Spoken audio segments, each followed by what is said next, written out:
Recording. Document WordPad, rich text window. My favorite tip for never getting busted used to be, never carry more marijuana than you can eat. Although this advice is still effective, my new favorite tip is, flee the United States as fast as you can.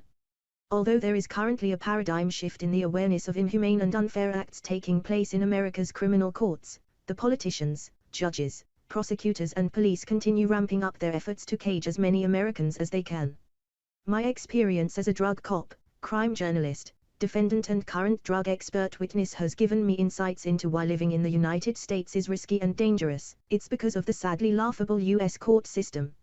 7 years ago, as a form of penance, I used my experience as a former drug agent to produce a series of instructional videos teaching citizens how to avoid being arrested for marijuana crimes.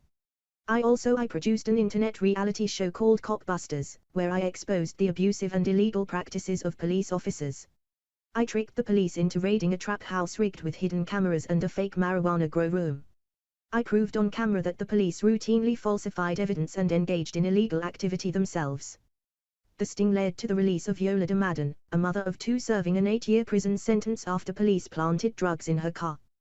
Barry Cooper, born May 21, 1969, is an anti-drug war lecturer, filmmaker, criminal defense expert witness and law lecturer known for his DVD series, Never Get Busted and his internet reality show, Cop Busters.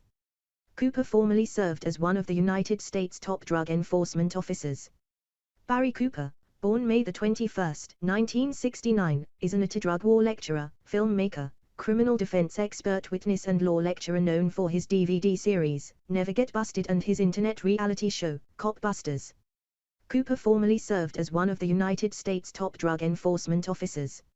I viewed my style of activism as a clever humanitarian operation designed to protect citizens from a government holding the all-time world record for the number of citizens it incarcerates.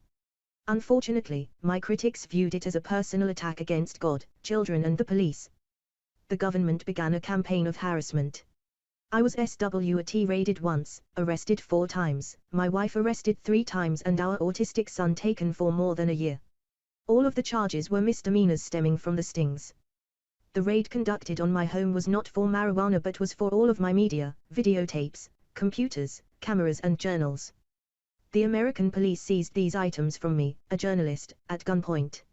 After a year and a half of numerous, stressful and costly court appearances, the prosecution offered to drop all the charges if I would plead guilty to one charge and pay a $700 fine. It was obvious I was falsely charged but I accepted the plea offer to avoid facing a jury predisposed to convict. In open court, the judge and prosecutor encouraged me to perjure myself by verbalizing that I had committed a crime I did not commit. To avoid jail time and spare my family further suffering, I admitted to the crime I was charged with. It was a lie. But my lie saved me from a dreadful and costly trial that could have ended in a lengthy jail term. Plea bargains completely dispel the American myth of fair prosecutions. Under the current system, the government threatens severe punishment if the defendant chooses to go to trial and loses. However, the government loses nothing and is not punished if they lose the trial.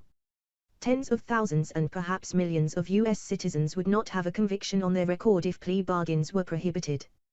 To make the playing field level, the system of plea bargaining must be banned. The criminal courts are further tainted because the government's treasure chest is usually much richer than the defendant's who was poor at the time of their arrest and even poorer at the time of their trial. Although I often donate my craft by agreeing to work pro bono. My favorite tip for never getting busted used to be, never carry more marijuana than you can eat. Although this advice is still effective, my new favorite tip is,